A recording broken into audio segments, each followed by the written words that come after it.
I'm the list of the books. A list? I don't have the current, but I stayed away from it for a while and just came back. So I need the list of books that were. Well, they're. Yeah, you can pick them up at the reference desk. They'll have a list. I'm sorry. No That's it. problem. I won't For the interrupt next, you anymore. just for the October, November, December. Okay, so yeah. Anyway. I also thought It starts at 2. Exactly. Yeah, no. Yeah. Well, it used to be years ago at 10, but it's been at 2 now, I guess. Yeah. I don't know. I wasn't here before. Oh. But the 10 o'clock is tough because the library is just opening. Right, it was always tough, yeah. Yeah. Yes, yes, Mars there, and then, right? Yeah. And some are on Zoom. So the book that I'm we'll be talking about today, we'll be talking, I see you have it, have you read it? No. Not all of it, does anybody else read? Oh, you read it, good, okay. Well, I didn't finish it. Okay, all right, no, just, anyway, but in this case, it's a mystery. So I'm not going to, usually I don't do it like, does it, make a difference or not, whether it's. I'm happy. Hello.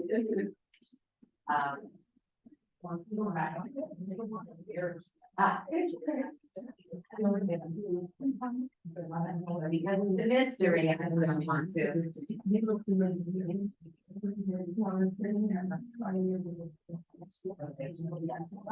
Maybe are more wearing masks because of like. No, No, I just. I've been seeing more people in masks. Oh, is it because why? Because- Apparently there's been a spike. Yeah. Okay, but the vaccine is coming out in a few weeks.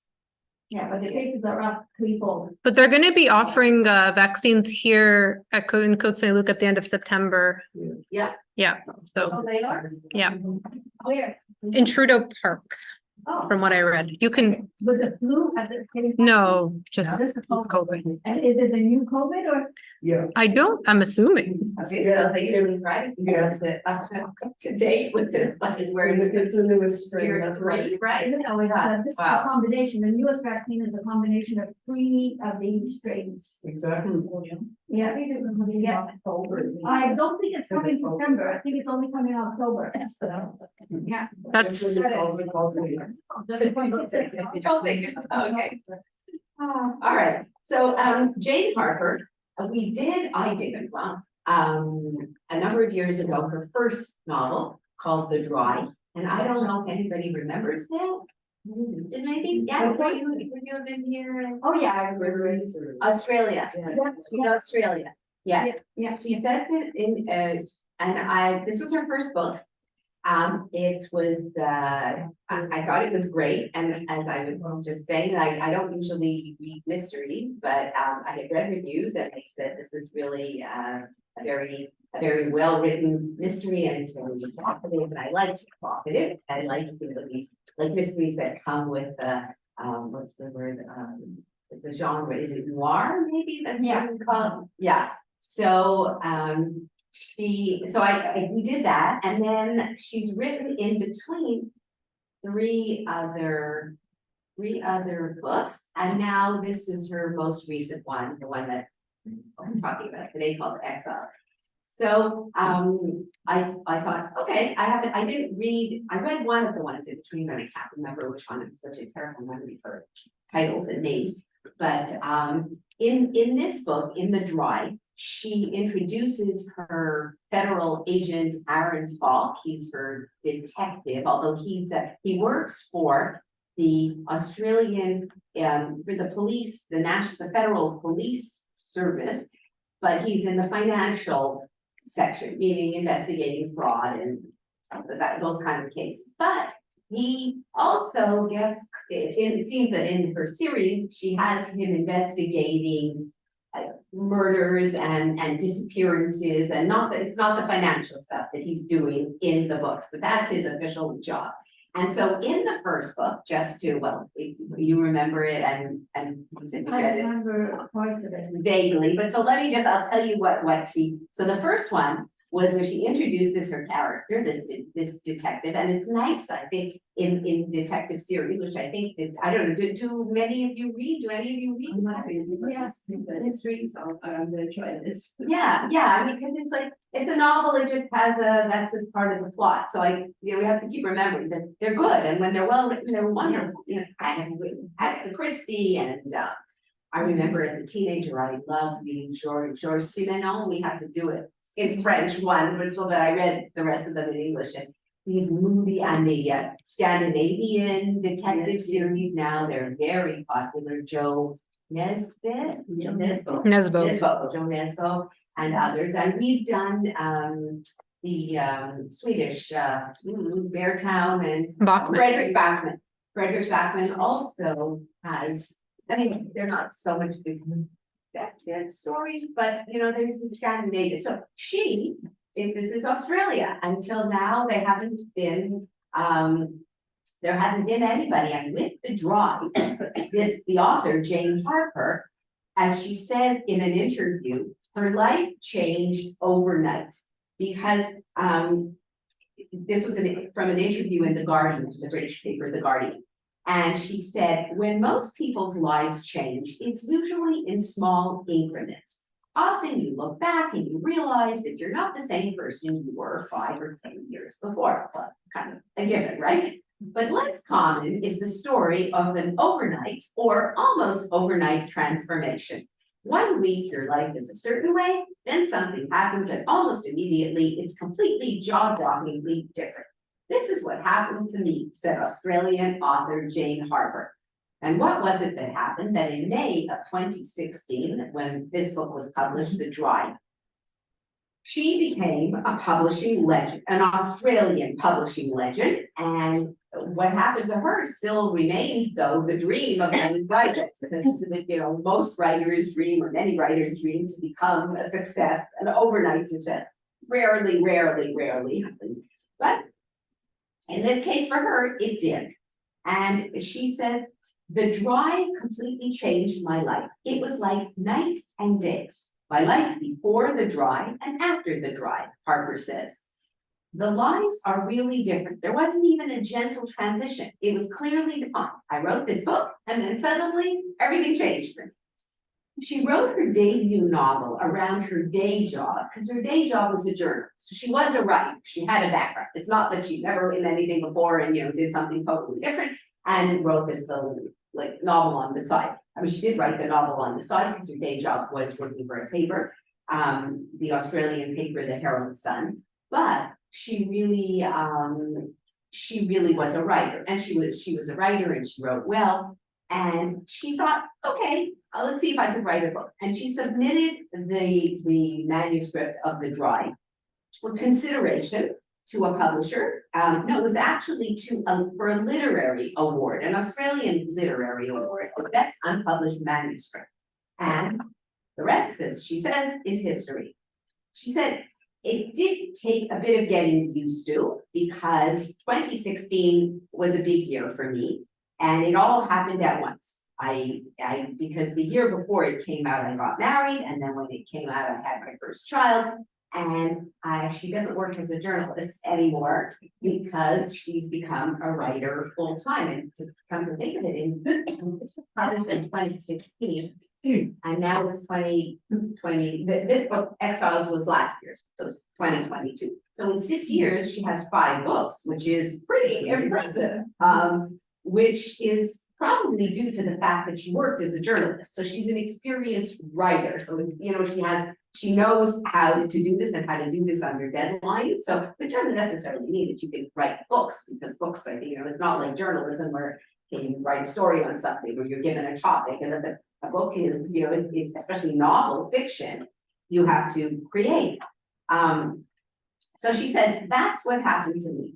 And she said, but the success also gave me a lot of confidence because I really never thought that I could write a book, and I didn't know how people did it. And I just couldn't see myself investing all the time that it takes to write a novel. with such an uncertain outcome, which is mostly books don't get published, you know, and some do. And then very rarely, once in a while, it happens that the book becomes a bestseller. So, and as the Guardian reporter said, every now and then, due to a strange alchemy that publishers wish they could bottle, a mega hit emerges. And thanks to in large part to The Dry, she has sold 1.5 million books in Australia and 3.5 million worldwide, which is really something. And it also became, I don't know if anybody saw it, I didn't, but they made a film out of The Dry. I don't know where it's available, because I thought, oh, I should, like, when I read this, I didn't realize that it was a film. An Australian film with an Australian actor, and it's become one of the Australian highest grossing Australian films ever. And there's another adaptation, which is in the works for her second novel on the series about the detective Aaron Falk, who she introduces in The Dry, called Force of Nature, which is also going to star the same Eric Bana is the Australian actor who plays the detective here. But what The Dry did more interestingly or importantly, is that it seems to have created something of a genre, outback noir. We have Scandi noir, and you have maybe, Simenon was Belgian noir, or maybe like with Mireille, Agatha Christie had her Poirot stories. Yeah, supposed to be Belgian also. So, but the noir. So she created outback noir. And noir. Noir? I mean, how would you define it, mystery readers? I think that you would say moody stories where, as apart from regular mystery. Yes, well, which flows in a straight line. Okay, regular mysteries go like in a straight line. This is like there's something in the background that you don't really know. Oh, is that like that? It's not a straight line. I thought it was more the mood or there's some midnight. Yeah, I think so. I think maybe there's also they're psychological. The characters are developed, and usually I think that the detective is developed as a character and has his or her own, backstory and issues. And there's like there's a moodiness, there's a psychological aspect to it. It's not just a cut and dry mystery. It's a pretty deep and interestingly developed. The regular type of mystery. The regular type.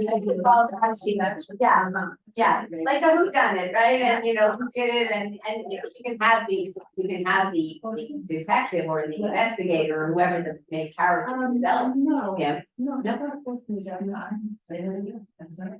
No, she asked me if it's a courtroom drama, they call that, no, it's he writes straight thrillers about one detective, another, and whatever, no. So the genre, the moodiness, because there's the psychological development and story and personal. So I think that would be the noir, that it's there's something, just going by the definition of noir, that there's a little bit in the shadows and so now there's a new genre, because Scandinavian detective stories, so this Scandinavian noir, that's been around for years and very popular. But now there's this new that seems to be Jane Harper has created outback, named after the Australian outback noir.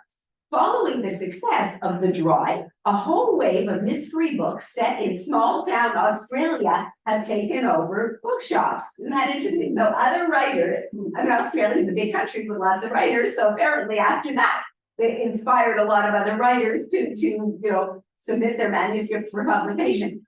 In the New York Times, the Australian literary critic recently wrote that Jane Harper's outback noir mega hit The Dry kickstarted a crime writing boom in 2016. The drought-blighted bush town became a genre trope. Australia's sunburned answer to the arid cold of the Scandinoir. So really, and when you read this, you're gonna see when you read the dry, that as, okay, now it's not so hot and dry here, because then I think we did it, because I don't remember, it was 6 years ago probably when we did it. We did it in the winter, and I thought, okay, we're sitting here in a frigid Montreal winter, and we're reading about the intense heat, because the heat becomes such a character in the book, the oppressiveness of the heat, and it also, because there's drought and there's chance of fire. I mean, we had a small taste of what it was like this summer. Remember with all the wildfires, just a small taste. And so it becomes a character in the story, the heat and the place. And so that's what really made me like this book so much, which I think you'll see when you read it, Linda, that it's this so evocative of place. So she started this new genre. How's that? Not only did she have a mega hit herself, but then she has, others trying to write the same kind of thing. There have always been novels that have really captured Australia beautifully, Jane Harper says, of the wave of Aussie crime fiction that has followed her. What I am happy with is if The Dry, her book, opened doors and persuaded others to give the genre a go. I hope it's made the path a bit easier to give other Australian crime books the recognition that they deserve. She says people see the dream side of being an author, the public side, think it's always so glamorous, but she said it's really not glamorous at all. There's a lot, of course, I mean, as you think about it, as you know, a lot of hard work, sitting at your whatever desk, laptop, however the author writes, day in, day out, or trying to get inspiration, and working at it. She says setting, which is what I've just been talking about, is something that she considers deeply. When I'm thinking about the plot and the real seed of the idea of a book, I am thinking really simultaneously about the setting. I'm wondering about what is going to showcase the setting that I would like to describe in the best possible way. So isn't that interesting? That's why, so when you read it, as I said, the setting became almost like it's such a major part of the story that this is what she does. She has her setting, and then it's once she decides, and the setting is Australia so far. I mean, none of the books have been set outside of Australia. Different areas in Australia is large. And in this book, in Exiles, it's a different setting. It's not drought, it's the lush wine growing country of Australia. So it's green and lush and water and very different from the dry. But that's what she said. I figure out where in Australia, and in her other books, there were also the other ones were out back as well, and one in the bush. And so she figures that out, and then she decides what story is going to showcase the area, the setting that I've decided already. I would like to give the reader something to visualize on the page, and the setting impacts the characters in the way that they have grown up or how they have come to that place. And in the character of Aaron Falk, and just for these two books, the fact where he grew up, and it's described that he grew up in a setting in the outback in a small, dusty, rundown town, really affects who he is as we see him in later novels. So that's what she says she very much tries to do. She said she always fictionalizes the town. So she makes up a name. It's not a real town. But the cities that she mentions are real. She mentions Melbourne, she mentions Sydney, she mentions Adelaide and other cities. I don't know all the cities in Australia, just the big ones. But when she creates a town, she'll make up a name for that town. She fictionalizes it. And she does research. She heads out to the locations that inform her work. In her latest novel, Exiles, she headed to the lush South Australian wine country. And that's where she wanted to, because she didn't grow up there, and she wanted to research it so that it should read true to what it really is. She said, I flew to Adelaide and I spent a lot of time in McLaren Vale and in the Barossa. I guess those are two wine growing areas there near Adelaide. She said it was so beautiful, the lifestyle was so appealing. I guess it's Australia's version of, I don't know, would be Tuscany in Italy or the Napa Valley in California. Yeah, so that's the Australian version. She said, writing Exiles took me there. And it was great to have to go, for me, as my research, to go to that place. And then mentally to be able to go back to it when I wrote my story. The lifestyle is just a very appealing lifestyle. And so I started to think, were there any other novels set in the Australian wine country? Because in the outback, yes, because that's been, and do you remember, does anybody remember many years ago, there were these Australian films. There were some beautiful, very evocative Australian films. What were they? I can't remember. They were in the 70s, like way back then. And I watched them, and they were really like, what do you remember them? What they were? Does anybody remember what they were called? Yes, and they were well-known directors and anyway. So what calling Bill to mention that name? It's about a little more.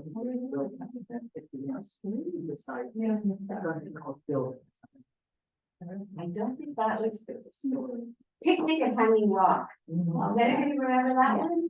No. So again, that was and that was mystery, and that was so evocative. That was film. Okay, so it's different. It's not a book, that was film, but it was Australia. And I think that was the first time, back whatever, 50 years ago, that I remember thinking, oh, this is a very interesting place and so different from anything here. So anyway, she said that she decided that this was her change. Instead of the dryness and the heat, in this book, it's the lushness of the wine growing country. She says, and when she was asked about, how do you write? And she said, well, I have a very defined writing process, which clearly works for her because 5 books in like 6 years is pretty good. She says, it's important for me to have a routine in order to avoid being overwhelmed. She said, each year, as I write more books, the process has become more streamlined. I learned something more with each book. I know but I know if I work in a certain way, I have certain steps that I figured out, the book will be finished. And she says she decided for her, she keeps an office away from home, not in my room somewhere or in my basement, away from home, completely dedicated to working on my books. I spend a long time planning, I make hundreds of notes, and I find often when I shut down my computer and leave the office, that's when an idea will come to me. So she says, and obviously, as I said, she's become very, very good at it. And whenever she finishes a book, her large and by now pretty voracious readership is waiting, saying, and her publishers are asking, okay, and what's the next one? So she said, but I have to tell you that the thing that has really helped me was that I have a print journalism background. I knew how to sit at the computer and get the words on the page and express an idea on paper. The key, or I guess paper, you say now on a scroll, but anyway, you get the idea. Sit there and write and express words on a page. And the key has been to draw on those things for me to get into writing my books and put aside the overwhelm. So that's all I can say to anybody who asks me about, how do you write, is that you have to figure out the discipline within yourself and figure out what process works for you and set yourself deadlines and then you learn the rest on the job. So that's a bit of background about her. So she was a journalist working, very nicely as a journalist, and then wrote this book and boom, overnight catapulted to success, became very popular, seems to have started a flow of, the genre or say Australian detective stories, and she's doing very well. one film already made and another one in the works, and who knows what comes after that. So this one, so we have, so that's the drive, and now we have Exiles, which is set different countries set in the lush Australian wine country. There's a mysterious disappearance, and the cover, I like the cover of the book too. I know you're never supposed to judge a book by its cover because you're not supposed to read, but anyway, the cover is of a Ferris wheel. At nighttime, because you can see the sun has set behind it, and the Ferris wheel is there. And there are trees around it, so it's not that it's set in the middle of the desert. And it said, there's as the cover of the book says, at a busy festival site on a warm spring night, a baby lies alone in her stroller, her mother vanishing into the crowd. A year later, Kim Gillespie's absence casts a long shadow as her friends and loved ones gather deep in the heart of the South Australian wine country to welcome a new addition to the family. Joining the celebration is federal investigator Aaron Falk. He's a detective, they're an investigator. But as he soaks up life in the lush valley, he begins to suspect that this tight-knit group may be more fractured than it seems. Between Falk's closest friend, a missing mother, and a woman he's drawn to for the first time, she gives her detective a love into this. Like we haven't done this before. Dark questions linger as long ago truths begin to emerge. So that's from the back of the book. So the setting is a sleepy vineyard in the lush Australian wine country. There's a mysterious disappearance, and there's a tight-knit community because this is a small town or small community with more than a few secrets ready to come to light. And this is how Jane Harper lays out an enticing scene for a mystery novel set in the fictional Narrowly Valley. That's that she fictionalizes the name of the author's native Australia. And the story begins with a sleeping baby found alone in a pram at the village's annual festival. And we find out that the child's mother has vanished into the night. And the novel's protagonist, who is this federal investigator, Aaron Falk, he returns to the valley a year later because the disappearance has taken place a year earlier than the rest of the book is taking place. And he returns to the valley a year later to uncover the mystery. He doesn't actually come to uncover the mystery, but he comes there for the christening of his friend's baby. But as he learns more about the community that the disappeared woman, that the woman was Kim Gillespie was part of, he discovers that there's a whole web of family ties and interconnections. So apparently it's billed as, I didn't realize, that the trilogy finale following that the Dry is the first of the Aaron Falk novels. The stories are, they're standalone, you don't have to have read, they're totally different with different settings, but by trilogy it means apparently that there are only 3 books that she's going to use this detective in. And this was the first, then the second one was what was that called? Sorry, forget the name of the second one. Her second one was the second one. Anyway, the second one and the third one is Exiles. So that's the trilogy but one hopes maybe, because he's an interesting investigator and psychologically an interesting character, that maybe she's gonna bring him back, yeah, I don't know. But anyway, I guess she billed it as the third in her Aaron Falk trilogy. So how did she begin the book? There's a prologue that takes place a year earlier with the disappearance at this festival. And what's the festival? The festival is that once a year, the wine growing area where the story is set has a week-long festival showcasing the products of the area, the agricultural products and the wine. And so that's very nice. And they have, and thus the Ferris wheel, because they also have rides. It's a festival, it's a fair, it's I guess think of like a state fair. Yeah. And that's what it is. But so in her prologue, this is how she writes, just to give you a bit of an idea of how she writes. Prologue. Think back. The signs were there. What were they? They all asked themselves the same questions afterward. How did it come to this? Could we have stopped it? That was the key one, Aaron Falk knew. And the answer was probably yes. Even with no warning, and there were warnings, the answer was almost always yes. Million decisions paved the road to a single act. and a single act could be derailed in any one of many ways. But choices had been made, some conscious and considered, some less so. And all of the million paths that had laid ahead, this was the one that they found themselves on. The baby was asleep when she was discovered. She was just short of 6 weeks old, a good weight for her age, healthy and well, other than being completely alone. She would have been warm enough deep inside her bassinet stroller. She was swaddled carefully in a clean wrap, purchased from the state's leading baby wears retailer, and tucked in with an artisan wool blanket, thick enough to have the effect of flattening out the bundle of her shirt, if placed in the right way. It had been placed in exactly that way. A casual glance toward the stroller would inevitably first see the blanket rather than the baby. It was a spring night and the South Australian sky was clear and starry with no rain forecast, but the weatherproof hood had been pulled over to full stretch.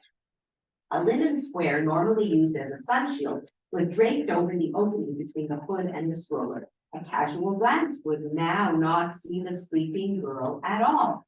The stroller was parked alongside a few dozen others in the Marrowley Valley annual fruit and wine festival's designated stroller bay, fighting for space in the shadow of the Ferris wheel with a tangle of bikes and scooters and a lone tricycle.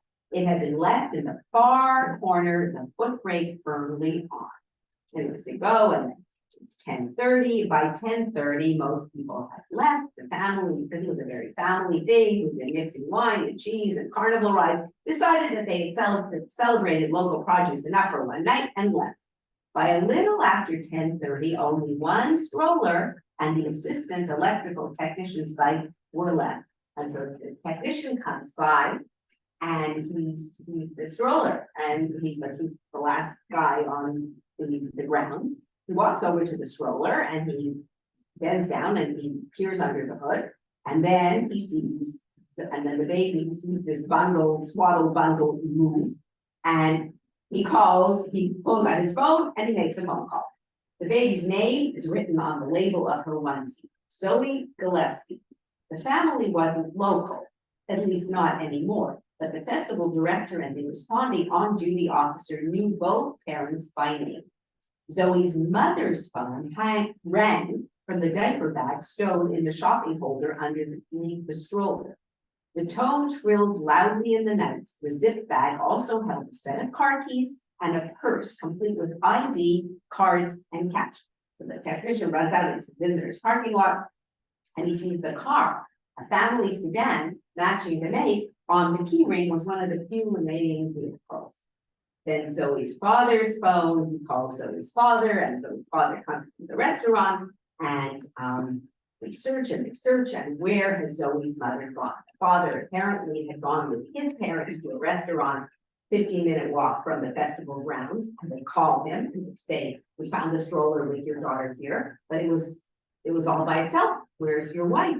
And he comes back as quickly as he could, and the whole site was searched. And Zoe's mother, who was 39-year-old Kim Gillespie, she was not found. And there were volunteers and assembled and they searched the vineyards and everywhere around the exit. And then they called the police, of course. And then to make this setting more evocative, then that we find out that there's the fairgrounds are near, there's a legion trail that circles a reservoir. There's a very large water reservoir with a trail around it. And with nobody on it at that time of night, that was searched as well. And then there's a steep rocky ledge known locally as the Drop. And far below this ledge of this embankment is this reservoir, very deep and very wide. And as one reviewer said, the murky waters of this reservoir are nicely symbolic of the murkiness of the story, that what is going on, not only in, what happened to this baby, but then as the story goes on and we meet more and more characters, and there are other secrets as well. 2 days later, a shoe is found, and it's Kim Gillespie, the missing mother's white sneaker, waterlogged and streaked with sediment. and it was recovered more than a kilometer away to the east, jammed in the dam's filters, because there are filters in the reservoir. Divers, specialist divers were called in to try to go down into the reservoir. They went as deeply as they could. They searched, and then they couldn't find anything. Spring turned into summer, and summer into autumn, and little baby Zoe grew up and grew out of her stroller, took her first steps, needed shoes of her own. Her first birthday came and went. What did I see? Those who knew and loved the family were left with their questions. They asked themselves and each other, what did I miss? But Zoe's mother did not come back for her. That's the prologue. So that sets the story. So there's this baby that's found, but the father is there. It's not that the baby's totally abandoned, but this is the basic kind of bare bones introduction that we get, and Zoe's mother is not found. So then the story begins, and as she writes chapter 1 year later, and we find that Aaron Falk, our main character investigator, he's back now 1 year after this had happened, and apparently he had been there that previous year as well at the fairgrounds. I think so. He was there. He wasn't the investigator on the case. So when these questions of what did I see and what did I miss, and like there must be some way to solve the mystery, he himself, the professional, is asking himself these questions, as are all of Kim Gillespie's friends and family and anybody who thought, well, she couldn't just have disappeared. Like, what happened? So Aaron Falk is back a year later, and what is he doing there? He's come to the christening of his very close friend, Greg Rayco, and we meet Greg Rayco in the drive. Greg Rayco is the local police sergeant of the small town where the drive is set. But Rayco has grown up in this town, in this area where the disappearance took place. So Rayco and our Aaron Falk have become friends in the ensuing years because they meet 6 years ago, and the chronology is still there, that they met 6 years earlier when Rayco was trying to solve the case that was set in investigator Falk's own small town, and he comes in to investigate as well. So that's where the two of them become friends. And now 6 years later, Rayco and his wife, Rita, Greg Rayco and his wife are having the christening of their son, which was supposed to have been held a year earlier. But then Kim Gillespie's absence in this small town makes everybody in the town so upset and so distraught that the Raycos decide that it's not appropriate to do the christening right now. Like, let's figure out what happened to little Zoe's mother and settle this. And apparently you could postpone christenings. Anyway, so they're doing it a year later. So this is why Aaron Falk, our detective, our investigator, our protagonist, is back in town again in the same setting, in the same place a year later, because he's been invited to be godfather at his friend Greg's son's christening. So he comes and he comes back to the town. And then it turns out, so I'm not going to go because it's too hard to explain, names and characters because you don't have the book in front of you or when you haven't read it. But everybody in this little town has known each other, whether they moved away and come back, as Greg and his wife no longer live there, but they came back for the christening because they have a lot of families still there. It seems that one of the big themes of the book is family and friends and connections between people and the kinds of things that one does for the people one loves. That seems to be, and I think it's in the drive as well. If you remember it or if you'll read it, you'll see. So the book takes its time, and it's interesting. I read a number of reviews, and a number of the reviews had listened to it on the audiobook. And it's a different experience. I don't listen to audiobooks usually. I listen to audio podcasts, but generally I read books. And the readers of the reviewers who wrote in after having only listened to the audiobook said a complaint from a few of them, not all of them, but a few of them was, it's hard to follow the characters when you're listening to an audiobook, because when you have when you have the book in front of you, you can go back and forth and you can flip the pages and seconds and who's this person and what did you say about it? And then it's not terribly difficult. It's not like a Russian novel where you need a directory, of the names at the beginning. It's not that bad. But I guess if you're listening to it on the car, audio as an audio, it's not as easy. So I'm not going to go into into the different characters, but I gave you the setting, and there's a relatively large cast of characters. The people who grew up in that town and the family of Greg Rapo. And she takes her time. The story takes its time to lay out its large cast of characters.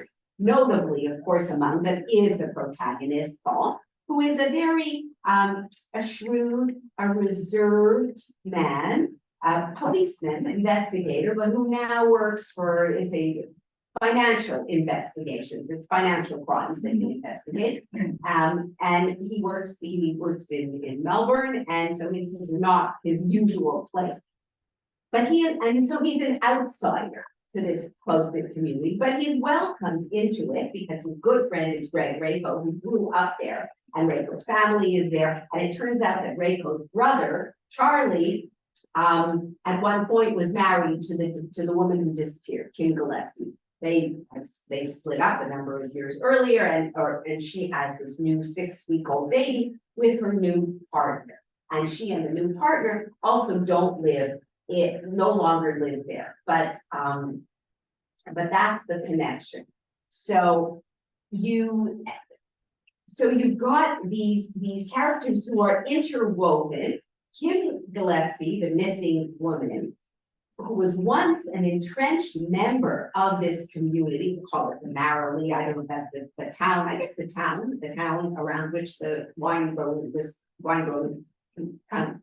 county is. The Marley community, that's where she grew up. She was part of the community. She went to school there. So all of the locals knew each other. There was one school. And so the kids, until they left to go, those who left to go to uni, as they call it, I guess that's a British way of saying to university, because you have a little bit of the language is the Australian. For example, when they talk about football, they call it footy, which I never heard that expression before, the footy.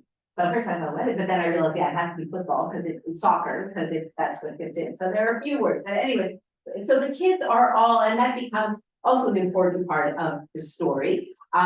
Because these kids, seems to be a lot of drinking going on in these small towns, and in Australia, and these teenagers drink a lot, and there are these annual drinking rituals and school graduation, and they go to this spot, the spot that we're first introduced, where this lookout that overlooks the reservoir where the trail is.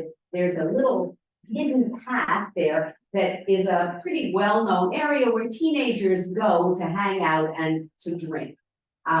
Where all the teenagers at one point they all knew about it. And something had happened years earlier when this Kim Gillespie was a young teen, when she was 17 or 18 years old, and had gotten very drunk, and there's a reference to that. So the reservoir and that whole area and the drop into the reservoir is always hanging over the story. And this missing woman, this 39-year-old mother of the 6-week-old, she also has a 17-year-old daughter from her first marriage to Charlie Rapo, the uncle of the baby to be christened. So as I said, there's all this interweaving. And then we get added in the festival organizer, who becomes our inspector's love interest. And while, so there seems to be a lot of mystery abounding in this sleepy village, there is plot, because it's a bit on the slow moving side, which I think in the genre, maybe, again, I'm not an experienced mystery reader, and I think in the more like David Baldacci kind of, or I don't know, John Grisham, I mean, I don't usually read it, but that maybe it's, more move along. But in this, a lot of it is evocative descriptions of place, descriptions of people, the interrelationships between the characters are very important.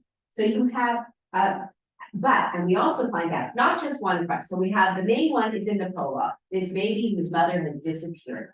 And a shoe was found, but so far a year later, the body of the missing woman is not found. It also turns out that, and are the two related or not related, we don't know, that there had been a car accident, a very tragic car accident, in that there was a road over that reservoir, a very dangerous winding road, and there had been a car accident, and a man his car was hit by a car when he was walking his dog, and it seems like, well, not seems like, because eventually after 6 months, his body was found. That it was a hit and run. The car was never found, which was sort of strange because it's not a busy, big city area, and the car just disappeared and nobody knew who was the driver of this hit and run vehicle. The man's body is found, but it took about 6 months to find him, but the driver of the car is never found. So that's this, and it's a local. So that's the second mystery that Aaron Falk is, he finds himself unwittingly involved in. But as she did in The Drive, the Australian setting is dramatic enough that it's almost a character in itself. And we have our Aaron Falk, our tall, thin Melbourne federal agent, which, as he's described, with his close-cropped, white blonde hair and invisible eyelashes. That's what this is right in the description. So these are the hallmarks of Jane Harper's Aaron Falk mysteries.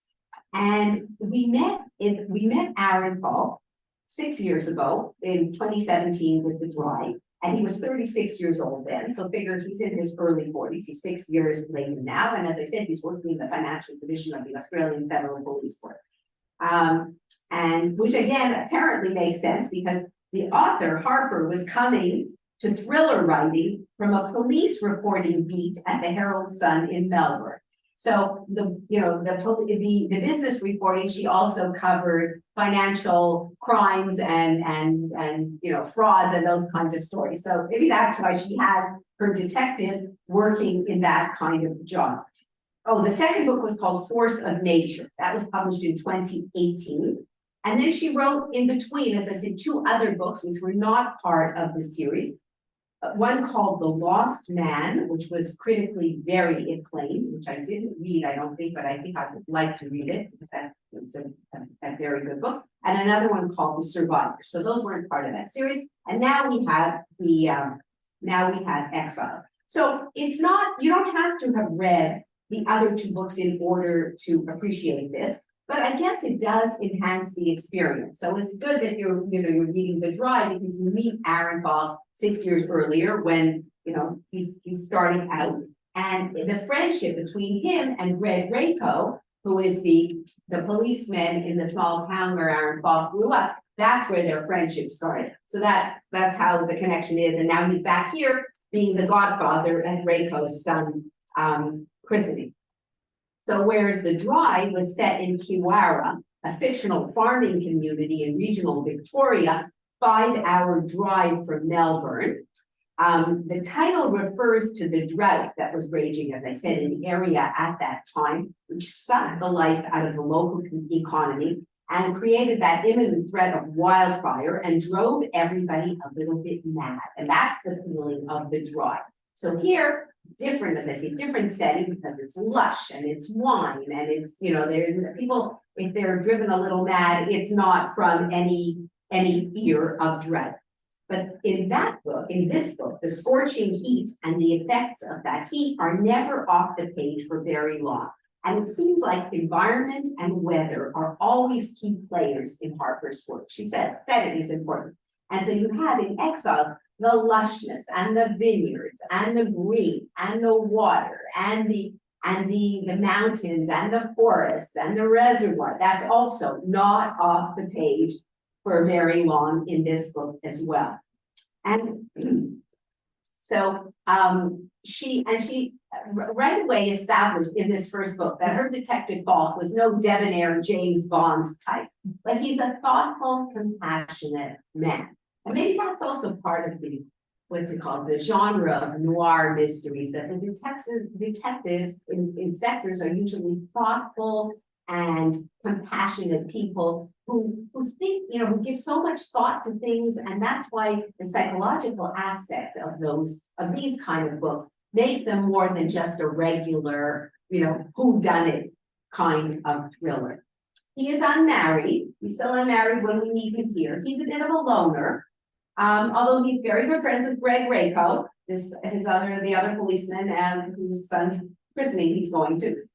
Who's a very personable man, who's happily married, and Falk, whereas Falk is the single guy, the loner, and at the beginning of Exiles, we find out that he's had a relationship relatively recently, but it didn't really go so well, and he's just broken up. So when he finally has a love interest in this book, then you kind of think, oh, this is nice, he's a nice guy, it's good that he's found somebody. But the story continues, and as I said, with the remains of him were never found. Even though, okay, one of her sneakers turned up in the dam by the reservoir, some people have the idea, like what's the story? What should people have noticed? What could they have done?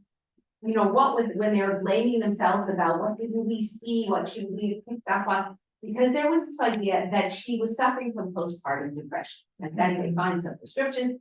But remember, she's moved away from this community. She's no longer with the father of her older daughter, who's a 17-year-old Zara. And it's Zara who insists that she has not given up hope that her mother will turn up, whether alive or not alive, but Zara keeps up the search. And she's very upset that it seems like the community and the investigation has stopped because she doesn't believe that it should have. And so she's this driving force behind continuing the investigation. So this Kim Gillespie has the 17-year-old daughter from her relationship with Charlie, and also this 6-week-old baby with the second husband. And so is that it? Did she suffer from postpartum depression and she took her own life and she threw herself over in this severe depressive state that she was? Or was she so severely depressed that she just threw herself over the edge and landed in this reservoir, and that's why her shoe was found there? But a body was never found, and that's what bothers Sarah. The investigators are stumped, and they hadn't continued the investigation. The local policeman, then there was a local policeman, because remember the red character is a policeman back in the town where Inspector Falk comes from, not here. He's just come here because his family is here. The local policeman seems also to be baffled and nothing is really happening, as is the investigation to that hit and run that took place also at the same time. That what happened and why was the car never found? How could the person who hit that man, who leaves also a 17, 18-year-old son, nobody's investigating that. And those are the two mysteries that Falk finds himself involved with. As well, as I said, for the first time in the 3 books, Falk has a love interest. And who is the woman that he's attracted to? The director of the festival, who was the widow of the man who had been killed in the hit and run, by that unsolved hit and run accident. She and Falk, there's a spark between them, and he comes back here to the place, and they meet again. They met once earlier, and will they, won't they? Are they going to get there? Are they not? That's another little bit running through the story. But really, what happened to Kim Gillespie? Why? Did she disappear? Did she take her own life? What was the story? So that's what the book really, that's what it's about. And that's the mystery. There's a lot of description. I mean, it's a 350-page book. We have a lot of different characters, as I said, I'm not gonna go into the characters because you, there's. What's that? I heard it too. Yeah, yeah. I don't know what it was. No. Mystery. We're reading a mystery. Yes, so that in this such a tight community, how does a person just disappear? I mean, was it, she killed it, she took her own life because she was so depressed? Was it, or was it not? Was there some kind of, and so the investigation had taken place and they, I mean, did it, they brought in investigators from the big city. And they interviewed everybody that night. You know, do you think you saw her? And there were sightings of her. Yes, we saw her on the fairgrounds and she was, you know, she was walking here, she went into the toilet, she did this and we saw her. But nobody can, they're sort of vague, and she was the kind of woman who looked like many other women of her age, you know, with the like average build and average, I don't know, light brown hair color and wheeling a baby with a baby carriage. So nothing turned anything up. In the end, we find out what happened to her. I'm not going to give it away because I'd like you to read, because I think you'll enjoy it. We find out what happened to her, and he also manages, our Aaron Falk, our super investigator, to find out what happened in that hit and run story. And there you see his, so I'm not good at knowing whether, I wonder, I would be interested to know if anybody reading it, or did you figure out, you read it, right? Yeah. No. I don't think that there, I'm not good at it, but do you think that there was any? It's not a straight line like a mystery, Yeah. so it's very. Because it much goes back and forth, right, to when the Exactly. characters were teenagers and when they themselves were 17 years old and drinking on that spot. And comparing between the young kids, the two 17-year-olds. Right. Yeah. The daughter of the woman who's Kim Gillespie, who's not found, and the son of the man who was killed in the hit run. And he Our keeps friends. saying, and he keeps saying that he never saw Kim. Right, oh, and it happens that the young man, the son of the, who's the stepson of the festival, he was hired and he was sitting at the exit. And he says, I never saw her leave. She did not leave the fairground. He insists a year later. So the two teenagers are trying, and they have this campaign and they're giving out leaflets. You know, have you seen this woman with a picture of Kim a year later, hoping that people who come back, they come back yearly. And it might jolt their memory and think because they want to know, and especially the daughter wants to know what happened to my mother. It can't be that you just can't lie with the facts of it. And the fact that she was in the washroom for so long. There was one part, right, when she goes into the washroom and what happened to her. But why is the book called Exiles? Okay, so why is the book called Exiles? So I have to think about that too, because do you have any ideas on that? I just thought because all the people that were involved were exiles, they didn't live there anymore. Yeah, I think so too. That was what I think, that this Kim Gillespie, the woman who disappeared, had moved away. She separated from her first husband, the father of Zara, the 17-year-old, who's looking for her mother. And things weren't good. They were childhood sweethearts, the two of them. They've been together ever since high school. And there's a lot of flashbacks to the high school days, because it turns out that something that happened in high school could have been a clue as to, I mean, not that we the readers would know it so much, but when you read it, that's what she's describing. I never figured that out. No, I never figured it out either. So, but then again, I never figure anything out. So maybe it was me that, I don't know if anything else would. So she left, she married her second husband, with whom she had this 6-week-old baby, who also came. They was also from the same high school, except that he had gone away. He became an engineer, successful engineer, and he moved away. I think it was Melbourne, Adelaide, I forget the cities are. Anyway, she was no longer living there. She'd come back to the fair because it was the annual big thing, and to see her family, but she no longer lived there. And Aaron Aaron Falk, also our investigator for main character protagonist, no longer lives in the small town that he grew up in. And if you read The Drive, which you don't know from this book so much, but if you read The Drive, something happened in that small town and Aaron Falk and his father had to leave. So I think that that's it. To me, that seems to be the explanation that Falk himself was exiled from his hometown and his, community and sense of family, which he's never, at least by the third book, never really built up again. He's become somewhat of a loner. He's very good at his job. He's a workaholic. That's what phone said. His phone is always ringing, and he takes his week off to go to wine country and his friends being imprisoning, but it's very unusual for him to take a week off. But the phone keeps ringing. But the phone keeps ringing, yeah, so he's that, but he has no other, he didn't seem to be successful at relationships, and he's just broken off a relationship with the one we most recently had, and there's no family, there's no children, no parents, it's a very, he's alone. And this Kim Gillespie, who grew up in this tight-knit community, was very much part of it, had married a local boy, her child, her high school sweetheart.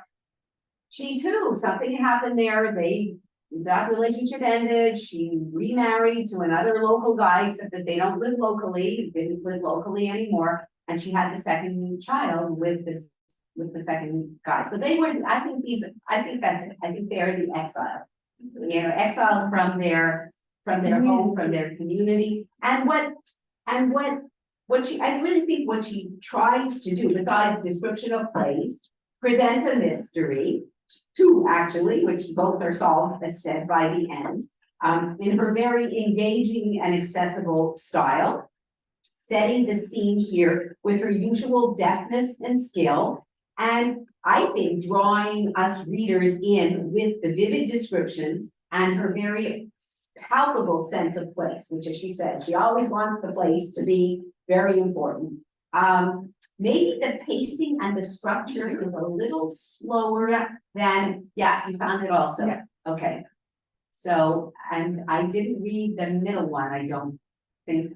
I know I read The Drive, but I didn't really remember it. Yeah, so I think The Drive had a more, it was I remember I liked it like paced 7 and years more ago. intense. And this one was a little slower and drawn out. And I think, a number of the readers felt the same way. Still very evocative, characters still good, but, and at the end, at the end, we get a chapter told from Kim's perspective, which, as one reviewer said, you could view as the author's get out of jail free card for the author plot wise. And ultimately the revelation that leads to the resolution of the case is signposted. If you go back, so then you go back and you read the other scenes and you read the scenes, what happened when they themselves were teenagers, Kim and, Charlie and the others, then maybe you could it's not totally implausible what happens, but it's definitely not glaringly obvious by any means. Just as I guess one could say, on the right side of believable. And concocting one twist that surprises but satisfies is not an easy task.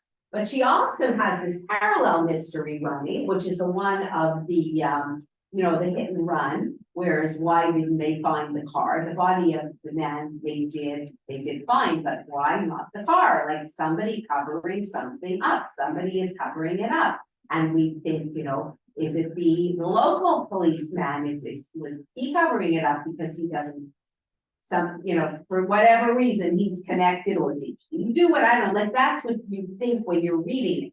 But that one gets solved as well. And so you could say kudos to her because she manages, I think, satisfactorily to finish, to tie up both those stories. And there is even the possibility at the end that our Inspector Falk may sacrifice work for love, and really this love interest in the local place, maybe she is going to be the one. Which, as I thought one reviewer was funny. One reviewer says, but you know what? I think his fans hope that maybe it really won't be so, because if he's gonna live happily ever after, then we as readers aren't gonna have him anymore from this series. You know, in the Miss Marple and in the other very well-known, I don't know, so these other detectives, you know, they have some love interest, but really doesn't always work out because, but still, the appeal of Aaron Falk, this young inspector, relatively young inspector, is that he really is the kind of fellow that you'd like to have at your side if you ever would find yourself in a tight spot. So it would be a shame if we never encountered him again. Okay, any questions, any comments? So you recommend this film? I do. I mean, I would say read the drawing because I read it because I enjoyed it. I really did enjoy it. I enjoyed the descriptions, different completely. I say, you know, lush wine growing country, didn't know anything. I don't know much about Australia, so I know it's huge and it's all got all kinds of different and lots of desert and lots of outback. That's what they usually think of with this wine, but because you see Australian wines, so you know, so it's a very big wine growing country. A good story. Yeah, I really think that a good story. Yeah. So we'll see. Yes. One thing bothers me right at the beginning, how come a baby or If Sarah doesn't cry, and doesn't cry, it doesn't attract any attention, 6 months, 6 weeks old? no, 6 weeks, that's not. Well, it's only 6 weeks. The baby's only 6 weeks old. She's parked in the stroller parking lot where there are no people around for a long time. Okay, It's when, so I guess she happened to be, like, when she's found there, when, at least the way it's described, when the technician at the closing time goes, and it's the last remaining stroller, he lifts up the cover, because what's this one stroller doing there? There shouldn't be anybody left, and he looks inside. The baby was sleeping, and she's tiny, and she's 6 years old, and she's covered up. But we don't know how long she's been there. exactly. Okay, so that's all part of you. Because the father was at the restaurant, he was gone for hours, and they dropped her off. So it's been hours and hours, and that didn't make sense to me at the beginning, no. But we don't know because the mother The mother was in the car was- and he walked over. the to mother restaurant. was people waiting in the saw car. her. And then he walked over to the restaurant, he was in the restaurant with his parents for hours. But the mother was with the baby, and the mother was seen throughout the night by people saying, oh, we saw her and she was in there. We don't know how long. Well, that's the mystery. Okay, so that's the mystery. You know the ending, so, but if you don't know the ending, it's not, yeah. I saw this documentary about how I don't know if it's Finland where they just or Denmark, I think, where it's common practice to leave your stroller with your baby outside. Yeah, in the restaurant, when you go into a pub, you know, you can Yeah. see it. They in a parking. you just leave them, like if they're supposed to be, they're supposed to enjoy fresh air, but you don't need to be outside. So you just leave your stroller and have a nice day and come back. And You know, like, not in a cafe where you're sitting. Yes, in a Like cafe. outside in a cafe? Yeah, Cafe. but it's just funny because it's not something that Canadians would ever do, but apparently. Oh, at least not nowadays, right? In the old days, In the old days. in the old days, we left the kids in the garden in a stroller, in a pram, Yeah, yeah. so That's interesting. I mean, maybe they're less, I don't know that much about Australian culture. Maybe they're just less hung up on these things at the time. I don't know. I because in North America, we're pretty, like You must watch your child until they are 17. Until they're 17, 24 hours a day. Never let them out of your sight, right? Yes. It's not how it was years ago. So I don't know, but anyway, I like the way she set it up, the prologue like this, and then going back, and then, I mean, you have to read it, I can't tell it to you, it's like, that's true, it's not so good because the characters won't mean anything, but it's the description and it's the setting of the Australia. And it just, I thought it was so interesting, because now there's a new genre of Australian crime noir and crime noir and. But are you saying you have to read the one? No, you don't have to read it, they're standalone. Although it doesn't hurt to read it, when you get back, more background about who he is, who Aaron Paul is, and what happened to him and what his story as a young man was. So it's good to do it, but you don't have to, the story stands absolutely on its own. Yeah. Yeah. That's it. Yeah.